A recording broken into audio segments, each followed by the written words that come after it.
ನಮಸ್ಕಾರ. ವಿಶೇಷ ಕಾರ್ಯಕ್ರಮಕ್ಕೆ ಸ್ವಾಗತ. ನಾನು ನವಿತಾ ಜೈನ್. ದೇಶದ 300 ಜಿಲ್ಲೆಗಳಲ್ಲಿ ಕೊರೋನಾ ಸ್ಫೋಟ. ಬೆಂಗಳೂರು ಸೇರಿ 6 ನಗರಗಳಿಗೆ ಕೋವಿಡ್ ಕಂಟಕ. ಕರ್ನಾಟಕ ಸೇರಿ 8 ರಾಜ್ಯಗಳಲ್ಲಿ ಸೋಂಕು ಕಂಟ್ರೋಲ್ ತಪ್ಪ. ಕೇಂದ್ರ ಸರ್ಕಾರ 8 ರಾಜ್ಯಗಳಿಗೆ ಕೊಟ್ಟ ಎಚ್ಚರಿಕೆ ಏನು? ಡೆಲ್ಟಾ ಮತ್ತು ಒಮೈಕ್ರಾನ್ ರೂಪಾಂತರಿಗೆ ಕೋವ್ಯಾಕ್ಸಿನ್ ಬೂಸ್ಟರ್ ಡೋಸ್ ಪರಿಣಾಮಕಾರಿನಾ? ದೇಶದ ಡೇಂಜರ್ 8 ರಾಜ್ಯಗಳಲ್ಲಿ ಹೇಗಿದೆ ಪರಿಸ್ಥಿತಿ? ಈ ಕುರಿತಂತೆ ಮಾಹಿತಿ ನಿಮ್ಮ ಮುಂದೆ. 300 ಜಿಲ್ಲೆಗಳು ಡೇಂಜರ್. ಬೆಂಗಳೂರು ಸೇರಿದಂತೆ 6 ನಗರಗಳಿಗೆ ಕಂಟಕ.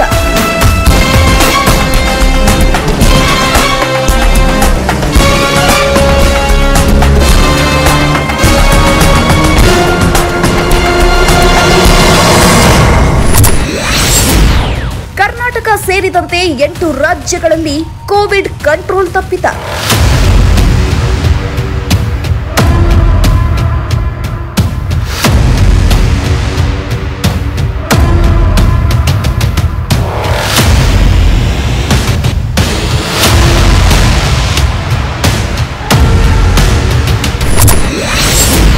ಒಮೈಕ್ರಾನ್ ಡೆಲ್ಟಾಗೆ ಕೋವ್ಯಾಕ್ಸಿನ್ ಬೂಸ್ಟರ್ ಡೋಸ್ ಅಸ್ತ್ರಾನ.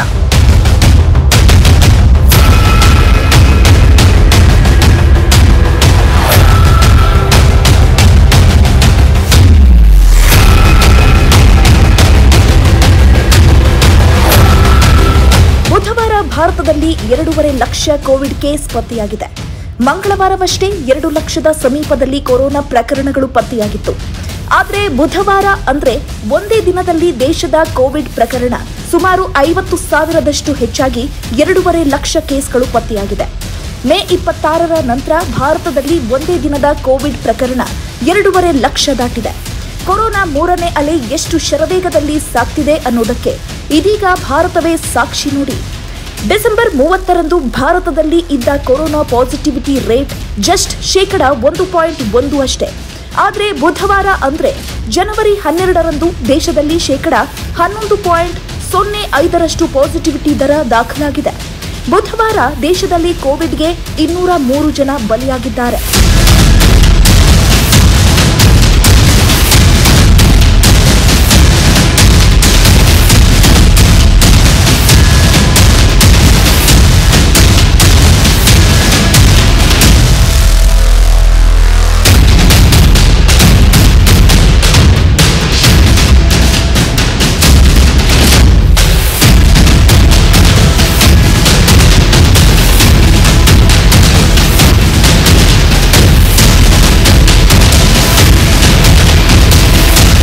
ದಿನದಿಂದ ದಿನಕ್ಕೆ ದೇಶದಲ್ಲಿ ಕೊರೋನಾ ಪ್ರಕರಣಗಳ ಸಂಖ್ಯೆ ರಾಕೆಟ್ ಸ್ಪೀಡ್ನಲ್ಲಿ ಏರ್ತಾ ಹೋಗ್ತಿದೆ. ಡಿಸೆಂಬರ್ 28ರ ಬಳಿಕ ದೇಶದಲ್ಲಿ ದಿನದಿಂದ ದಿನಕ್ಕೆ ಕೇಸ್ ಡಬಲ್ ಆಗ್ತಾ ಹೋಗ್ತಿದೆ. ಕಳೆದ ಸೋಮವಾರ ಒಂದು ದಿನ ಮಾತ್ರ ಪ್ರಕರಣಗಳ ಸಂಖ್ಯೆ ಸ್ವಲ್ಪ ಮಟ್ಟಿಗೆ ಸಮಾಧಾನ ತಂದಿತ್ತು. ಆದರೆ ಮಂಗಳವಾರ ಮತ್ತೆ ಕೇಸ್ ಹೆಚ್ಚಳವಾಗಿತ್ತು. ಬುಧವಾರ 2.5 ಲಕ್ಷಕ್ಕೆ ದಿನದ ಪ್ರಕರಣ ಏರಿಕೆಯಾಗಿದೆ. ಮಂಗಳವಾರದ ಕೊರೋನಾ ಪ್ರಕರಣಗಳಿಗೆ ಹೋಲಿಸಿದ್ರೆ ಬುಧವಾರ 26.1ರಷ್ಟು ಕೇಸ್ಗಳು ಹೆಚ್ಚಳವಾಗಿದೆ. ಆದರೆ ಕಳೆದ 2ನೇ ಅಲೆಯಲ್ಲಿ ದೇಶದ ಕೊರೋನಾ ಪ್ರಕರಣಗಳ ಸಂಖ್ಯೆ 2 ಲಕ್ಷ ದಾಟಿದ್ದ ಏಪ್ರಿಲ್ 14ರಂದು ದೇಶದಲ್ಲಿ 896 ಮಂದಿ ಬಲಿಯಾಗಿದ್ರು. ಆದರೆ ಈ ಬಾರಿ ಕೊರೋನಾ ಪ್ರಕರಣಗಳ ಸಂಖ್ಯೆ 2.5 ಲಕ್ಷ ದಾಟಿದ್ರು. ಡೆತ್ ರೇಟ್ ಹೆಚ್ಚಾಗಿಲ್ಲ. ಆದಾಗ್ಯೂ ಕಳೆದ ಕೆಲ ದಿನಗಳಿಂದ ನಿಧಾನವಾಗಿ ಕೊರೋನಾ ಸಾವಿನ ಪ್ರಮಾಣ ಹೆಚ್ಚಾಗ್ತಾ ಹೋಗ್ತಿದೆ. ಹೀಗಾಗಿ ಮುಂದಿನ ದಿನಗಳಲ್ಲಿ ಕೊರೋನಾ ಸಾವಿನ ಪ್ರಮಾಣವೂ ಏರಿಕೆಯಾಗುವ ಸಾಧ್ಯತೆ ಇದೆ ಅಂತ ಹೇಳಲಾಗ್ತಿದೆ. ಈ ನಿಟ್ಟಿನಲ್ಲಿ ಕೇಂದ್ರ ಸರ್ಕಾರ ಎಲ್ಲ ರಾಜ್ಯಗಳು ಆಮ್ಲಜನಕ ಪೂರೈಕೆಗೆ ಸಕಲ ರೀತಿಯಲ್ಲೂ ಸಜ್ಜಾಗುವಂತೆ ಸೂಚಿಸಿದೆ. ಮುಂದಿನ ದಿನಗಳಲ್ಲಿ ಆಮ್ಲಜನಕದ ಬೇಡಿಕೆ ಹೆಚ್ಚಾಗಬಹುದೆಂದು ಕೂಡ ಎಚ್ಚರಿಕೆ ಕೊಟ್ಟಿದೆ.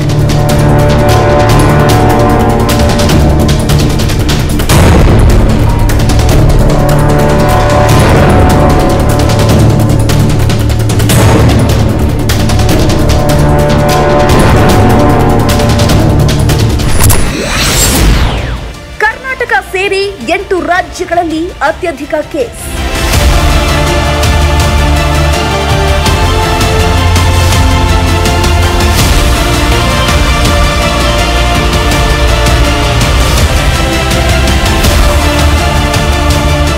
ಮಹಾರಾಷ್ಟ್ರ, ಪಶ್ಚಿಮ ಬಂಗಾಳ, ದೆಹಲಿ, ತಮಿಳುನಾಡು, ಕರ್ನಾಟಕ, ಉತ್ತರ ಪ್ರದೇಶ, ಕೇರಳ ಮತ್ತು ಗುಜರಾತ್ ಈ 8 ರಾಜ್ಯಗಳಲ್ಲಿ ಅತ್ಯಧಿಕ ಕೋವಿಡ್ ಕೇಸ್ಗಳು ಪತ್ತೆಯಾಗ್ತಿವೆ.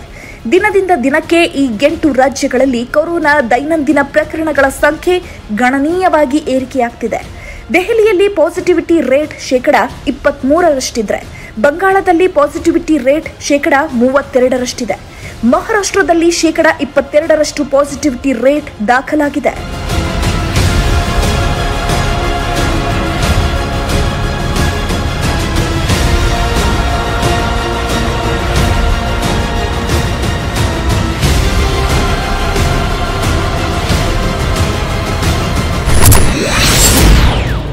ನಗರಗಳು ಡೇಂಜರ್, 300 ಜಿಲ್ಲೆಗಳಿಗೆ ಅಪಾಯ.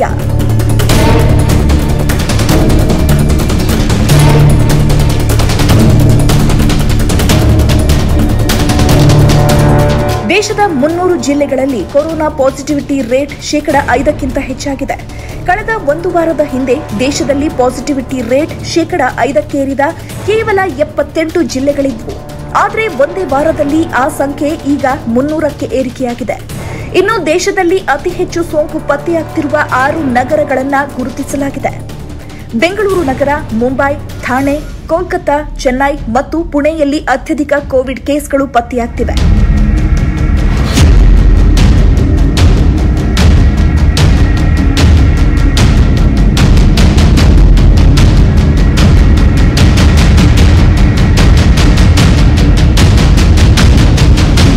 ಬುಧವಾರ ಬೆಂಗಳೂರಲ್ಲಿ 15,000ಕ್ಕೂ ಹೆಚ್ಚು ಕೊರೋನಾ ಕೇಸ್ ಪತ್ತೆಯಾಗಿದ್ರೆ, ಮುಂಬೈನಲ್ಲಿ ಬುಧವಾರ 16,420 ಕೇಸ್ ಪತ್ತೆಯಾಗಿದೆ. ಇನ್ನು ಕೋಲ್ಕತ್ತಾದಲ್ಲಿ ಬುಧವಾರ 7,060 ಪ್ರಕರಣಗಳು, ಚೆನ್ನೈನಲ್ಲಿ 7,372 ಕೇಸ್, ಪುಣೆಯಲ್ಲಿ 4,857 ಕೊರೋನಾ ಕೇಸ್ಗಳು ಪತ್ತೆಯಾಗಿದೆ. ಈ 6 ನಗರಗಳೇ ಈಗ ದೇಶದಲ್ಲಿ ಅತಿ ಹೆಚ್ಚು ಕೊರೋನಾ ಕೇಸ್ ಪತ್ತೆಯಾಗುತ್ತಿರುವ ಜಿಲ್ಲೆಗಳು ಕೂಡ ಹೌದು. ಇದೀಗ ದೇಶದಲ್ಲಿ ಅತ್ಯಧಿಕ ಕೋವಿಡ್ ಕೇಸ್ ಪತ್ತೆಯಾಗ್ತಿರುವ ಜಿಲ್ಲೆಗಳ ಪೈಕಿ ನಂಬರ್ 1 ಸ್ಥಾನದಲ್ಲಿ ಮುಂಬೈ ನಗರವಿದ್ರೆ, ನಂಬರ್ 2ನೇ ಸ್ಥಾನದಲ್ಲಿರೋದು ನಮ್ಮ ಬೆಂಗಳೂರು. ಮುಂಬೈ ಮತ್ತು ಬೆಂಗಳೂರಲ್ಲಿ ಡೈಲಿ ಕೇಸ್ಗಳ ಸಂಖ್ಯೆ ದಿನದಿಂದ ದಿನಕ್ಕೆ ಹೈ ಸ್ಪೀಡ್ನಲ್ಲಿ ಏರಿಕೆಯಾಗ್ತಿರೋದು ಆತಂಕಕ್ಕೆ ಕಾರಣವಾಗಿದೆ.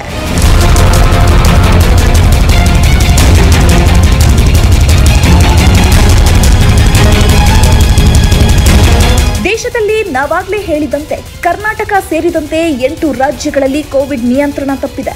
ಆ 8 ರಾಜ್ಯಗಳಲ್ಲಿ ಸದ್ಯ ಯಾವ ಪರಿಸ್ಥಿತಿ ಇದೆ? ಕೊರೋನಾ ಸೋಂಕಿನ ನಿಯಂತ್ರಣಕ್ಕೆ ಯಾವ್ಯಾವ ಕ್ರಮಗಳನ್ನು ಕೈಗೊಳ್ಳಲಾಗಿದೆ? ಕರ್ನಾಟಕದಲ್ಲಿ ಕೇಸ್ ಹೆಚ್ಚಳದಿಂದ ಎದುರಾಗ್ತಿರುವ ಸಮಸ್ಯೆಗಳೇನು? ಬೆಂಗಳೂರಲ್ಲಿ ಸದ್ಯ ಉಳಿದಿರುವ ಖಾಲಿ ಬೆಡ್ಗಳ ಸಂಖ್ಯೆ ಎಷ್ಟು? ಈ ಎಲ್ಲ ಮಾಹಿತಿಯನ್ನ ವಿವರವಾಗಿ ನಿಮ್ಮ ಮುಂದೆ ಇಡ್ತಾ ಇದ್ದೀವಿ. ಮೊದಲಿಗೆ ದೇಶದಲ್ಲಿ ಅತ್ಯಧಿಕ ಕೋವಿಡ್ ಕೇಸ್ ಪತ್ತೆಯಾಗ್ತಿರುವ ಮಹಾರಾಷ್ಟ್ರದ ಮಾಹಿತಿಯನ್ನ ನೋಡೋಣ ಬನ್ನಿ.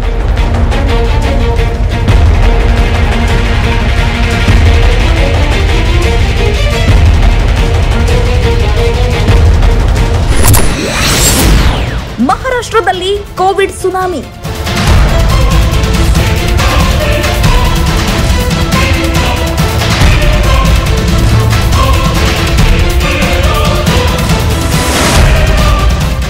ಮೊದಲ ಅಲೆಯಲ್ಲಿ, ಕೊರೋನಾ 2ನೇ ಅಲೆಯಲ್ಲಿ, ಇದೀಗ ಕೊರೋನಾ 3ನೇ ಅಲೆಯಲ್ಲೂ ಅತ್ಯಧಿಕ ಕೇಸ್ ಪತ್ತೆಯಾಗ್ತಿರೋದು ಮಹಾರಾಷ್ಟ್ರದಲ್ಲೇ. ಕೊರೋನಾ ಸೋಂಕಿನ ಅಲೆ ಆರಂಭವಾಗುವುದು ಮಹಾರಾಷ್ಟ್ರದಲ್ಲೇ, ಡೈಲಿ ಕೇಸ್ ದಾಖಲೆ ಬರೆಯೋದು ಮಹಾರಾಷ್ಟ್ರದಲ್ಲೇ. ಇದೀಗ ನೋಡಿ, ಬುಧವಾರ ಮಹಾರಾಷ್ಟ್ರದ ಡೈಲಿ ಕೇಸ್ 46,000 ಗಡಿ ದಾಟಿಬಿಟ್ಟಿದೆ. ಮಂಗಳವಾರ ಮಹಾರಾಷ್ಟ್ರದಲ್ಲಿ 34,424 ಕೊರೋನಾ ಕೇಸ್ಗಳು ಪತ್ತೆಯಾಗಿತ್ತು. ಆದರೆ ಬುಧವಾರ ಈ ಸಂಖ್ಯೆ 46,723ಕ್ಕೆ ಏರಿಕೆಯಾಗಿದೆ. ಅಂದ್ರೆ ಒಂದೇ ದಿನದಲ್ಲಿ ಮಹಾರಾಷ್ಟ್ರದಲ್ಲಿ 12,299 ಕೇಸ್ ಹೆಚ್ಚಳವಾಗಿದೆ. ಸದ್ಯ ಮಹಾರಾಷ್ಟ್ರದಲ್ಲೀಗ 2.5 ಲಕ್ಷಕ್ಕೂ ಹೆಚ್ಚು ಆಕ್ಟಿವ್ ಕೇಸ್ಗಳಿವೆ. ಮಹಾರಾಷ್ಟ್ರದಲ್ಲಿ ಒಟ್ಟಾರೆ ಕೋವಿಡ್ ಕೇಸ್ಗಳ ಹೆಚ್ಚಳ ಮಾತ್ರವಲ್ಲ, ಶರವೇಗದ ರೂಪಾಂತರಿ ಒಮೈಕ್ರಾನ್ ಕೇಸ್ ಕೂಡ ಹೆಚ್ಚಾಗ್ತಿದೆ. ಬುಧವಾರ ಒಂದೇ ದಿನ 86 ಒಮೈಕ್ರಾನ್ ಕೇಸ್ ಮಹಾರಾಷ್ಟ್ರದಲ್ಲಿ ಪತ್ತೆಯಾಗಿದೆ.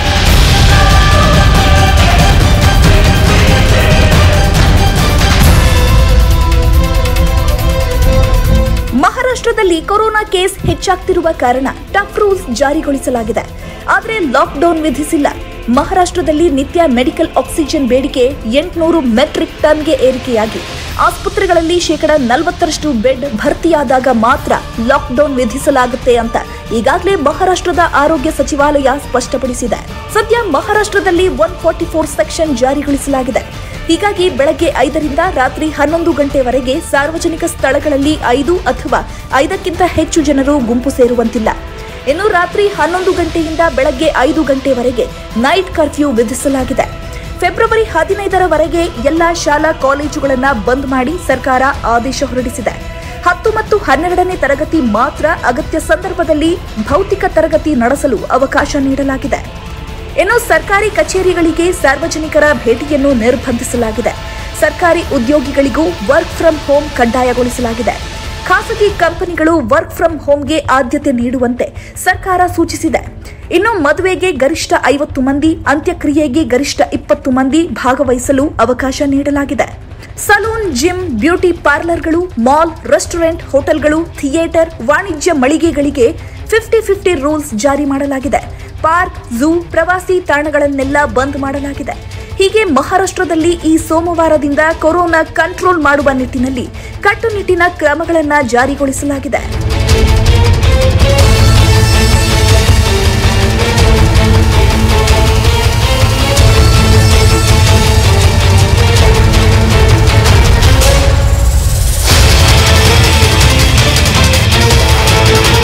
ಇನ್ನು ಅತ್ಯಧಿಕ ಕೊರೋನಾ ಕೇಸ್ ಪತ್ತೆಯಾಗ್ತಿರುವ ಮತ್ತೊಂದು ರಾಜ್ಯ ಪಶ್ಚಿಮ ಬಂಗಾಳ. ಇಲ್ಲಿ ಬುಧವಾರ 22,000ಕ್ಕೂ ಹೆಚ್ಚು ಕೊರೋನಾ ಕೇಸ್ಗಳು ಪತ್ತೆಯಾಗಿದೆ. ಪಶ್ಚಿಮ ಬಂಗಾಳದಲ್ಲಿ ಪಾಸಿಟಿವಿಟಿ ರೇಟ್ 30%ಕ್ಕೂ ಹೆಚ್ಚಿದೆ. ಕೊರೋನಾ ಸೋಂಕು ಕಂಟ್ರೋಲ್ಗೆ ಪಶ್ಚಿಮ ಬಂಗಾಳದಲ್ಲಿ ಪ್ಯಾಕೆಟ್ ಲಾಕ್ಡೌನ್ ಜಾರಿ ಮಾಡಲಾಗಿದೆ. ಅಂದ್ರೆ ಯಾವ್ಯಾವ ಜಿಲ್ಲೆಯಲ್ಲಿ ಹೆಚ್ಚು ಸೋಂಕು ಪತ್ತೆಯಾಗ್ತಿದೆಯೋ ಆ ಜಿಲ್ಲೆಗಳಲ್ಲಿ ಕಠಿಣ ನಿಯಮಗಳನ್ನ ಜಾರಿಗೊಳಿಸಲಾಗಿದೆ. ಆಯಾ ಜಿಲ್ಲೆಗಳಲ್ಲಿ ಕೊರೋನಾ ಕಂಟ್ರೋಲ್ ಮಾಡುವ ಅಧಿಕಾರವನ್ನ ಜಿಲ್ಲಾಧಿಕಾರಿಗಳಿಗೆ ನೀಡಲಾಗಿದೆ. ಪರ್ಗಾನಾದಲ್ಲಿ ಜನವರಿ 13ರಿಂದ 15ರವರೆಗೆ ಲಾಕ್ಡೌನ್ ಜಾರಿಗೊಳಿಸಲಾಗಿದೆ. ಬೀರ್ಭೂಮ್ ಜಿಲ್ಲೆಯಲ್ಲೂ ಲಾಕ್ಡೌನ್ ಜಾರಿಗೊಳಿಸಲಾಗಿದೆ. ಸಂಜೆ 5ರಿಂದ ಬೆಳಗ್ಗೆ 6 ಗಂಟೆವರೆಗೆ ಮಾರ್ಕೆಟ್ಗಳು ಸಂಪೂರ್ಣ ಬಂದ್ ಮಾಡಲು ಅಲ್ಲಿನ ಜಿಲ್ಲಾಡಳಿತ ಆದೇಶ ಹೊರಡಿಸಿದೆ. ಹೀಗೆ ಪಶ್ಚಿಮ ಬಂಗಾಳದಲ್ಲಿ ಆಯಾ ಜಿಲ್ಲೆಗಳ ಸೋಂಕು ಹೆಚ್ಚಳವನ್ನ ಆಧರಿಸಿ ಕಠಿಣ ಕ್ರಮಗಳನ್ನು ಜಾರಿಗೊಳಿಸಲಾಗಿದೆ.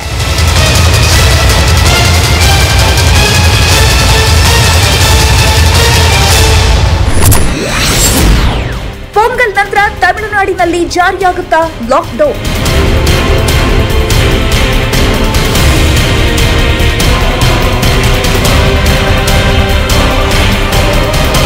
ತಮಿಳುನಾಡಿನಲ್ಲೂ ಕೊರೋನಾ ಕೇಸ್ ಪ್ರಮಾಣ ದಿನದಿಂದ ದಿನಕ್ಕೆ ಹೆಚ್ಚಾಗ್ತಿದೆ. ಬುಧವಾರ ತಮಿಳುನಾಡಿನಲ್ಲಿ 17,000ಕ್ಕೂ ಹೆಚ್ಚು ಕೇಸ್ಗಳು ಪತ್ತೆಯಾಗಿದೆ. ತಮಿಳುನಾಡಿನ ಪಾಸಿಟಿವಿಟಿ ರೇಟ್ ಕೂಡ 11.47% ಹೆಚ್ಚಳವಾಗಿದೆ. ಚೆನ್ನೈನಲ್ಲಿ ಅತ್ಯಧಿಕ ಅಂದ್ರೆ ಬುಧವಾರ ಒಂದೇ ದಿನ 7,000ಕ್ಕೂ ಹೆಚ್ಚು ಕೇಸ್ಗಳು ಪತ್ತೆಯಾಗಿದೆ. ಇನ್ನುಳಿದಂತೆ ತಮಿಳುನಾಡಿನ ಚೆಂಗಲ್ಪಟ್ಟು, ಕೊಯಂಬತ್ತೂರ್, ತಿರುವಳ್ಳೂರ್ನಲ್ಲಿ ಅತ್ಯಧಿಕ ಪ್ರಕರಣಗಳು ಬೆಳಕಿಗೆ ಬರ್ತಿದೆ. ಸದ್ಯ ತಮಿಳುನಾಡಿನಲ್ಲಿ ಭಾನುವಾರ ಲಾಕ್ಡೌನ್ ಜಾರಿಗೊಳಿಸಲಾಗಿದ್ದು ಜನವರಿ 31ರವರೆಗೆ ಎಲ್ಲಾ ಶಾಲೆ ಕಾಲೇಜುಗಳ ಭೌತಿಕ ತರಗತಿಗಳನ್ನು ಬಂದ್ ಮಾಡಲಾಗಿದೆ. ನೈಟ್ ಕರ್ಫ್ಯೂ ಜಾರಿಗೊಳಿಸಲಾಗಿದೆ. ಪೊಂಗಲ್ ಹಬ್ಬದ ಪ್ರಯುಕ್ತ ಬಸ್ಗಳಲ್ಲಿ 75% ಜನರನ್ನ ಮಾತ್ರ ಕರೆದೊಯ್ಯಲು ಅವಕಾಶ ನೀಡಲಾಗಿದೆ. ತಮಿಳುನಾಡಿನಲ್ಲಿ ಕೊರೋನಾ ಕೇಸ್ಗಳ ಸಂಖ್ಯೆ ಭಾರೀ ಹೆಚ್ಚಳವಾಗ್ತಿರುವ ಕಾರಣ ಪೊಂಗಲ್ ನಂತರ ಲಾಕ್ಡೌನ್ ಮಾಡುವ ಸಾಧ್ಯತೆಗಳಿವೆ ಅಂತ ಅಲ್ಲಿನ ಆರೋಗ್ಯ ಸಚಿವರು ಸುಳಿವು ಕೊಟ್ಟಿದ್ದಾರೆ.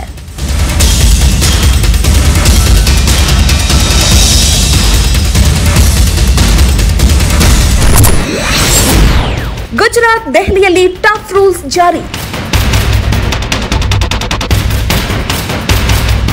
ಕೊರೋನಾ ಕೇಸ್ ಅಪಾಯಕಾರಿ ಮಟ್ಟಕ್ಕೆ ಹೆಚ್ಚಾಗಿರುವ ಕೇಂದ್ರ ಸರ್ಕಾರ ಗುರುತಿಸಿದ 8 ರಾಜ್ಯಗಳ ಪೈಕಿ ಗುಜರಾತ್ ಕೂಡ ಒಂದು.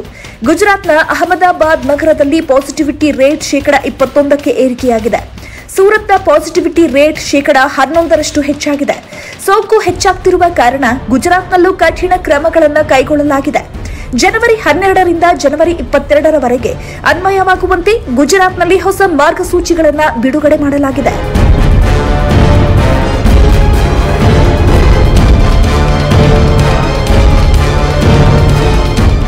ರಾಷ್ಟ್ರ ರಾಜಧಾನಿ ದೆಹಲಿಯಲ್ಲೂ ಕೊರೋನಾ ಅಬ್ಬರಿಸುತ್ತಿದೆ. ಬುಧವಾರ ಒಂದೇ ದಿನ 27,000ಕ್ಕೂ ಹೆಚ್ಚು ಕೇಸ್ ಪತ್ತೆಯಾಗಿದೆ. ದೆಹಲಿಯ ಪಾಸಿಟಿವಿಟಿ ರೇಟ್ 26.22ಕ್ಕೆ ಏರಿಕೆಯಾಗಿದ್ದು ಈ ನಿಟ್ಟಿನಲ್ಲಿ ಮತ್ತೆ ದೆಹಲಿಯಲ್ಲಿ ಕಠಿಣ ಕ್ರಮಗಳನ್ನು ಜಾರಿಗೊಳಿಸಲಾಗಿದೆ. ಕರ್ನಾಟಕ ಸೇರಿದಂತೆ 8 ರಾಜ್ಯಗಳಿಗೆ ಕೇಂದ್ರ ಸರ್ಕಾರ ಕೊಟ್ಟಂತಹ ಎಚ್ಚರಿಕೆ ಮತ್ತು ಒಮೈಕ್ರಾನ್ ಡೆಲ್ಟಾ ಸೋಂಕಿನ ವಿರುದ್ಧ ಕೋವ್ಯಾಕ್ಸಿನ್ ಬೂಸ್ಟರ್ ಡೋಸ್ ಪರಿಣಾಮಕಾರಿತ್ವದ ಮಾಹಿತಿಯನ್ನ ನಿಮ್ಮ ಮುಂದೆ ಇಡ್ತೀವಿ ಬ್ರೇಕ್ನ ನಂತರ. 8 ರಾಜ್ಯಗಳಲ್ಲಿ ಅತ್ಯಧಿಕ ಕೇಸ್ ಪತ್ತೆಯಾಗ್ತಿದೆ. ದೇಶದ ಬಹುತೇಕ ಎಲ್ಲಾ ರಾಜ್ಯಗಳಲ್ಲೂ ಕೊರೋನಾ ಕಂಟ್ರೋಲ್ ಮಾಡುವ ನಿಟ್ಟಿನಲ್ಲಿ ಕಟ್ಟುನಿಟ್ಟಿನ ಕ್ರಮಗಳನ್ನು ಕೈಗೊಳ್ಳಲಾಗ್ತಾ ಇದೆ.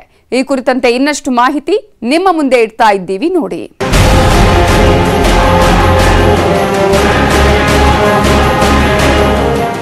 ಅಸ್ಸಾಂ, ಒಡಿಶಾ, ಹರಿಯಾಣ, ಉತ್ತರ ಪ್ರದೇಶ ಸೇರಿದಂತೆ ಹಲವು ರಾಜ್ಯಗಳಲ್ಲಿ ಕೊರೋನಾ ಕಂಟ್ರೋಲ್ಗೆ ಕಠಿಣ ಕ್ರಮಗಳನ್ನು ಕೈಗೊಳ್ಳಲಾಗಿದೆ. ನಮ್ಮ ರಾಜ್ಯದಲ್ಲೂ ವೀಕೆಂಡ್ ಕರ್ಫ್ಯೂ ಸೇರಿದಂತೆ ಈಗಾಗಲೇ ಹಲವು ಕಠಿಣ ರೂಲ್ಸ್ಗಳನ್ನು ಜಾರಿ ಮಾಡಿರುವುದು ನಿಮಗೆ ಗೊತ್ತೇ ಇದೆ. ಆದರೆ ಸಂಪೂರ್ಣ ಲಾಕ್ಡೌನ್ ಮಾತ್ರ ಇದುವರೆಗೂ ಯಾವ ರಾಜ್ಯದಲ್ಲೂ ಜಾರಿಯಾಗಿಲ್ಲ. ಪಶ್ಚಿಮ ಬಂಗಾಳದ ಕೆಲ ಜಿಲ್ಲೆಗಳಲ್ಲಿ ಸೀಮಿತ ದಿನಗಳ ಕಠಿಣ ಲಾಕ್ಡೌನ್ ಜಾರಿಯಾಗಿದ್ದು ಬಿಟ್ರೆ ದೇಶದ ಮತ್ತೆಲ್ಲೂ ಸಂಪೂರ್ಣ ಲಾಕ್ಡೌನ್ ಜಾರಿಯಾಗಿಲ್ಲ.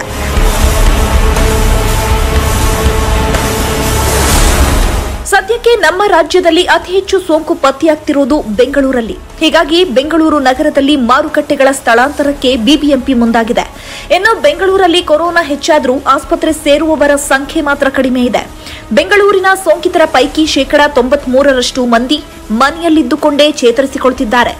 ಹೀಗಾಗಿ ಪ್ರಕರಣಗಳ ಸಂಖ್ಯೆ ನಾಗಾಲೋಟದಂತೆ ಓಡ್ತಿದ್ರೂ ಯಾವುದೇ ಸಮಸ್ಯೆ ಎದುರಾಗಿಲ್ಲ. ಇನ್ನು ಬೆಂಗಳೂರು ಬಿಟ್ರೆ ಅತ್ಯಧಿಕ ಕೇಸ್ ಪತ್ತೆಯಾಗ್ತಿರೋದು ತುಮಕೂರು, ಮೈಸೂರು, ದಕ್ಷಿಣ ಕನ್ನಡ, ಹಾಸನ, ಉಡುಪಿ, ಬೆಂಗಳೂರು ಗ್ರಾಮಾಂತರ ಜಿಲ್ಲೆಗಳಲ್ಲಿ. ಆದರೆ ಅಪಾಯಕಾರಿ ಮಟ್ಟದಲ್ಲಿ ಏನೂ ಸೋಂಕು ಹೆಚ್ಚಾಗಿಲ್ಲ. ಹಾಗಾಗಿ ಆತಂಕ ಪಡುವ ಅಗತ್ಯವಿಲ್ಲ.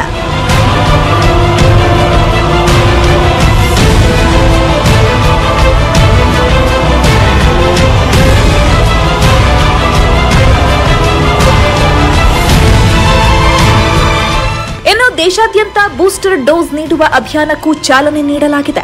ಸದ್ಯ ಭಾರತದಲ್ಲಿ ಮೊದಲು ಯಾವ ಕೊರೋನಾ ಲಸಿಕೆಯನ್ನ ನೀಡಲಾಗಿದೆಯೋ ಅದೇ ಲಸಿಕೆಯ ಡೋಸ್ ಅನ್ನ ಬೂಸ್ಟರ್ ಡೋಸ್ ಆಗಿ ನೀಡಲು ಸರ್ಕಾರ ಸೂಚಿಸಿದೆ.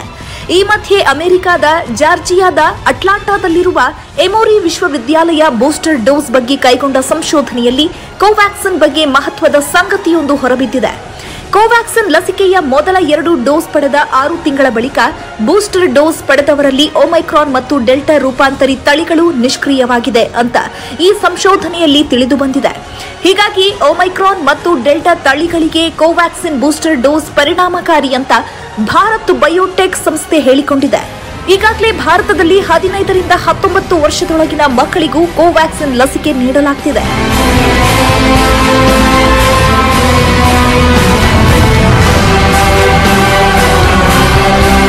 ಕೊರೋನಾ ನಿರ್ಲಕ್ಷ್ಯದ ಪರಿಣಾಮವೋ ಏನೋ ಗೊತ್ತಿಲ್ಲ. 3ನೇ ಅಲೆಯಲ್ಲಿ ಪ್ರಕರಣಗಳ ಸಂಖ್ಯೆ ಮಾತ್ರ ದಿನದಿಂದ ದಿನಕ್ಕೆ ಭಾರಿ ಹೆಚ್ಚಾಗ್ತಿದೆ.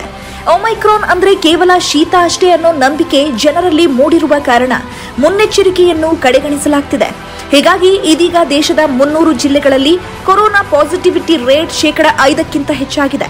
ಹೀಗಾಗಿ ಸರ್ಕಾರ ದೇಶದ ಜನರಿಗೆ ಮತ್ತೊಮ್ಮೆ ಎಚ್ಚರಿಕೆಯ ಸಂದೇಶ ರವಾನಿಸಿದ್ದು ಒಮೈಕ್ರಾನ್ ಕಾಮನ್ ಕೋಲ್ಡ್ ಅಲ್ಲ, ಈ ವೈರಸ್ ಬಗ್ಗೆ ತಾತ್ಸಾರ ಬೇಡ ಅಂತ ಹೇಳಿದೆ. ಇದರ ಜೊತೆಗೆ ಎಲ್ಲಾ ರಾಜ್ಯಗಳಿಗೆ ಮುಂಜಾಗ್ರತಾ ಕ್ರಮವಾಗಿ ವೈದ್ಯಕೀಯ ಆಮ್ಲಜನಕ ದಾಸ್ತಾನು ಪ್ರಮಾಣ ಹೆಚ್ಚಿಸುವಂತೆಯೂ ಕೇಂದ್ರ ಸರ್ಕಾರ ಸೂಚನೆ ನೀಡಿದೆ. ಯಾವುದೇ ಕಾರಣಕ್ಕೂ ಕೊರೋನಾ ಸೋಂಕಿನ ವಿಚಾರದಲ್ಲಿ ನಿರ್ಲಕ್ಷ್ಯ ಬೇಡ ಅಂತ ಕೇಂದ್ರ ಸರ್ಕಾರ ರಾಜ್ಯಗಳಿಗೆ ಎಚ್ಚರಿಕೆಯ ಸಂದೇಶವನ್ನ ರವಾನಿಸಿದೆ.